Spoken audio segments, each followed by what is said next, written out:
Olá, eu sou a professora Laura, ministra da disciplina de Ciências, e hoje no 9º ano nós vamos falar sobre o modelo atômico de Rutherford.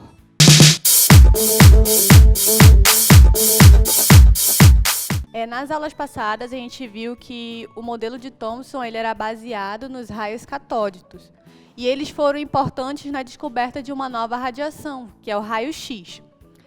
E essa radiação ela foi produzida na mesma ampola que os raios catódicos do Thomson, na ampola de Crookes, que foi falada na última aula.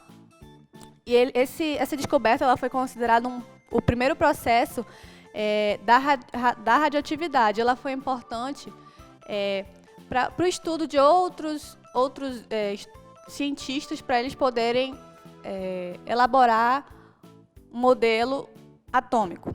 E um desses estudiosos foi o Rutherford, que em 1909 ele produziu seu próprio modelo. Ele pegou um bloco de chumbo e dentro desse bloco de chumbo tinha um material radioativo chamado polônio. Nesse bloco de chumbo tinha um buraquinho e por esse buraquinho saíam partículas alfa, que elas eram cargas positivas e elas eram miradas aqui numa lâmina de ouro bem fininha.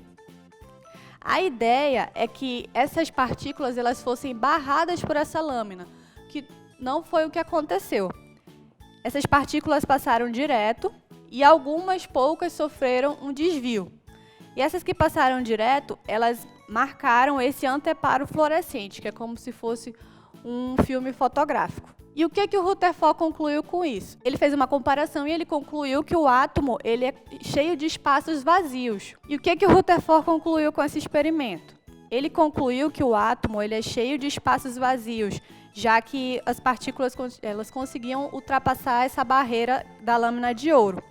E que o núcleo desse átomo ele era recheado de cargas. E com isso ele propôs a sua primeira teoria. A teoria de Rutherford dizia que o átomo ele é constituído por uma parte central, pequena e maciça, na qual se concentra toda a carga positiva. Essa carga positiva são os prótons. E quase toda a sua massa é chamada de núcleo.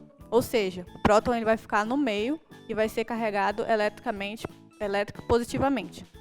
Os elétrons estariam em um grande espaço vazio chamado de eletrosfera em órbitas circulares. Se a gente fosse colocar isso num desenho, ele ficaria mais ou menos assim. O núcleo ele seria carregado positivamente, a eletrosfera seriam esses círculos aqui grandinhos, né? E eles estariam recheados com elétrons. E esse modelo ele foi associado ao sistema solar, porque o núcleo ele foi comparado com o Sol e as órbitas circulares foram comparadas com o planeta. E essa foi a nossa aula de hoje. Até a próxima!